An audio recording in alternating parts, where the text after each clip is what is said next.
அன்சிங்கபிள்னு சொல்லி பில்ட் பண்ண டைட்டானிக் கப்பல் 3 மணி நேரத்துல எப்படி கடலுக்குள்ள போச்சு?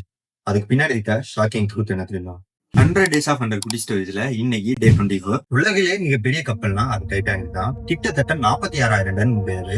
இதுல லைப்ரரி, ஸ்விம்மிங் பூல், ஜிம், அது மட்டும் இல்லாம லக்ஸரி ஹோட்டல்ல இருக்க மாதிரி ரூம்ஸ் எல்லாமே இருந்திருக்கு.